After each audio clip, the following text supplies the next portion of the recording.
All right, for today's video, we are going to talk about Windows 10 new features. The first big feature you're going to notice is the Start menu looks very different than it does in Windows 7. When you left-click, a long list of programs will appear. You'll also see two new sections exist, Life at a Glance and Play and Explore. Some of the sections have live tiles, and they're pulling data from the internet. For example, this weather icon here. You can basically customize these areas to your liking. If you want to rename the sections here, you can click on them and rename them to whatever you would like for both sections. You can also remove tiles and any of the icons here by simply right-clicking on the particular icon and then click Unpin from Start. You can also resize, or if it's a live tile, you can turn it off, or you can also pin it to the taskbar as well. So these areas are very customizable. If you want to simply drop and drag and make them your own here, you can do that. So now I have more of an up and down instead of a left and right sections. You could simply remove all of the tiles here as well. If you don't like these sections, you don't like this added feature of the new Start menu, you can simply just delete everything by right-clicking again, Unpin from Start, and just one by one remove all the icons from here. So you can make it a little shortcut menu if you like. You can also drop and drag if you're a big Microsoft Access user, for example. You can simply drop and drag from your Start menu into any of these sections. And now you have simply a shortcut to a common application on your computer. Now, while it does look a little bit different, it has all your installed applications like it normally would. You can scroll up and down here in alphabetical order and find any of the applications you might be looking for. Anything with a folder icon has various options below available for you to use. Simply click on it, expand it, and choose the application you want to use. And again, if it's something here you want to move to the Life at a Glance or Play and Explore section, you can do that. Just drop and drag the icon to one of those locations. One thing I do want to point out is the Mail and Calendar shortcuts, the apps that are on Windows 10. Those are not associated with UCS. So you can't just click on the Mail icon and it will launch UCS for you. You will still want to use your favorite internet web browser like Google Chrome or Firefox and go to the UCS homepage and check your email and calendar accordingly.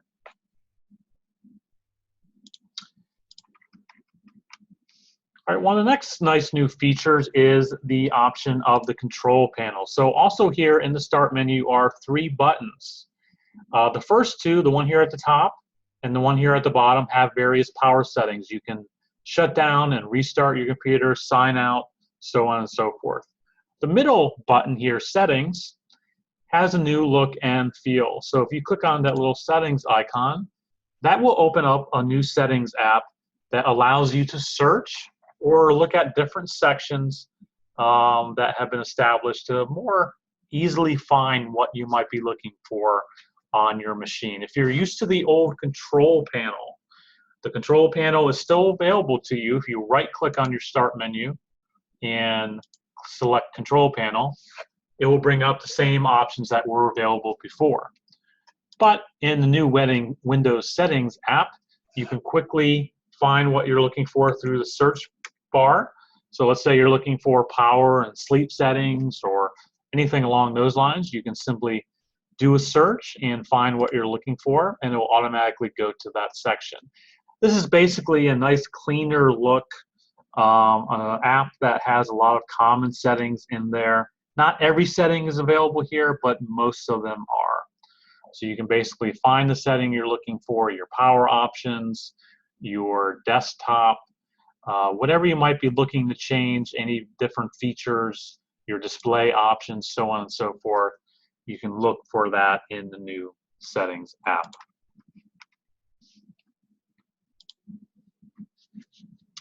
The Windows taskbar is a lot different as well. So you have your Start menu button here in the lower left-hand corner.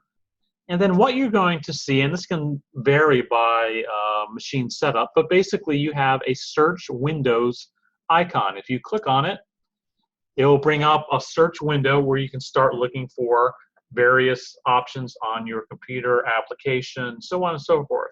So again, if I'm looking for power settings or PowerPoint, or maybe I'm looking for Microsoft Word, it will dynamically change what is being displayed here by what you're typing in that search window. So if you want to quickly find an application on your computer, you can do that through this option. And you can look through various options. You can look for settings or look in documents, folders, so on and so forth. So you can really limit your search and search your computer for files, settings, options, whatever it might be on your Windows 10 machine.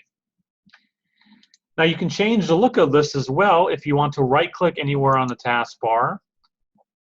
Brings up various options, including the search option. So you can either choose to show the search icon like it's currently displayed. You can select show search box. So now you can just start typing right away. You don't have to click on the button. Or if you don't like this new feature, you can simply go in and select hidden and it will remove it from your machine.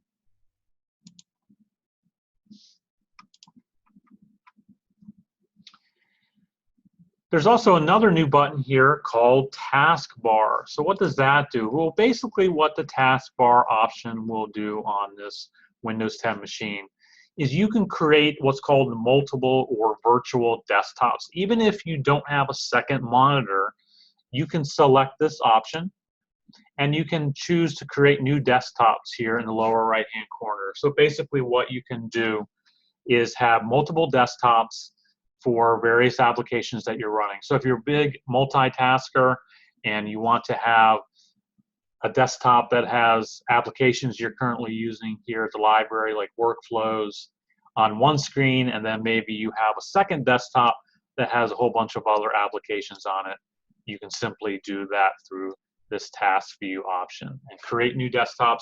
You can have basically unlimited desktops automatically set up and configured for you in your session, which is really, really nice. So you can create multiple desktops and you can switch between them very quickly. So if you want to have a whole bunch of programs on one desktop and a whole bunch of other programs on the other, you can go back and forth. You can even move a window from one desktop to another. So that is a nice new feature that's been available in different ways in the past, but now it's a fully supportable application here in Windows 10.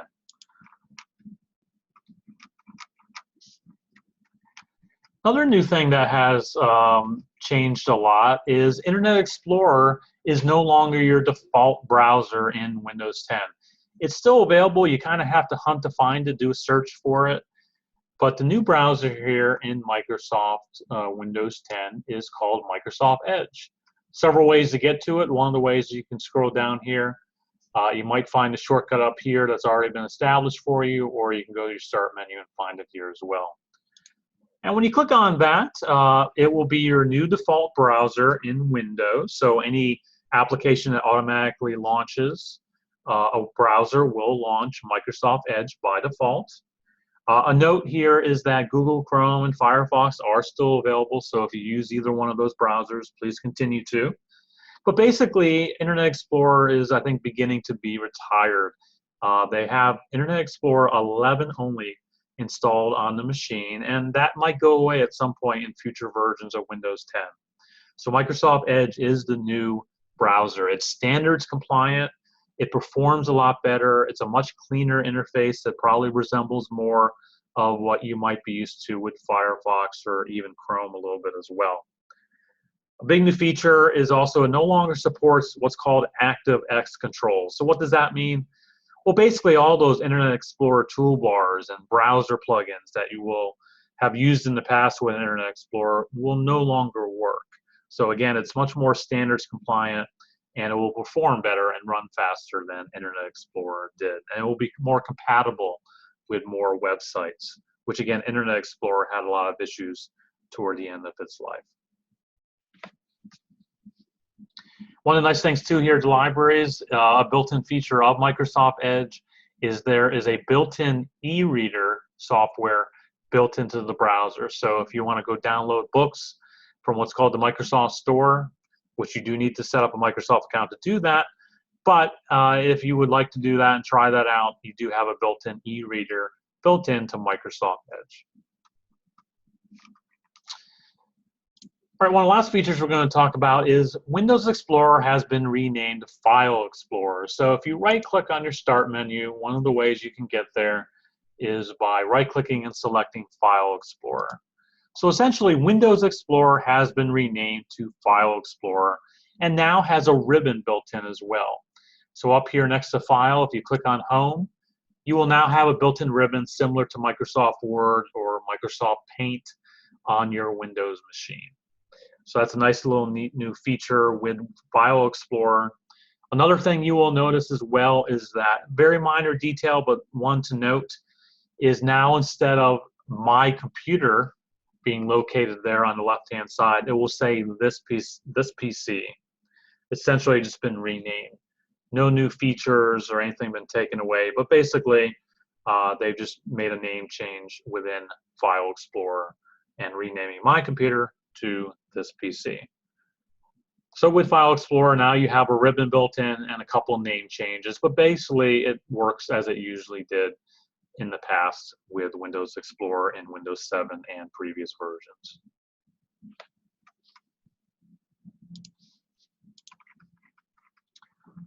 And last but not least, one thing I want to definitely keep in mind here for anyone viewing the video today is all your standard applications like workflows, your browsers, even Zoom, which I'm using to record this tutorial on Windows 10. All those same programs work the same in Windows 10. Nothing has changed. There isn't anything that's going to startle you or be a huge difference from Windows 7 to Windows 10. They also work the same in Windows 10 as they did in Windows 7. So basically the main features and changes you will notice in Windows 10 once you are migrated over is the Start menu and how that is handled, the new sections, how you can have shortcuts.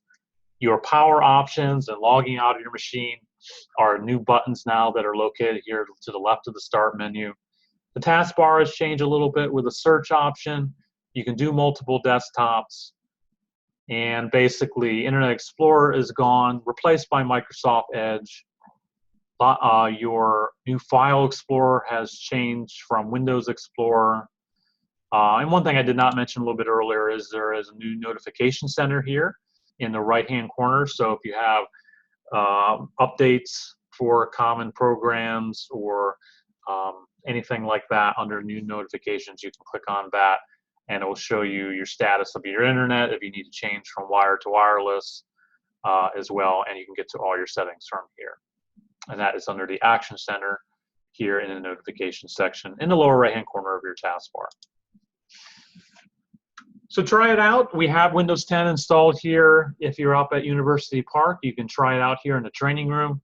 Otherwise, you will be migrated over in the campuses over the summer here, and then into the fall, all University Park locations will be moved over to Windows 10, including all the student labs here at University Park and at campuses. They will be changed and updated to Windows 10 in August.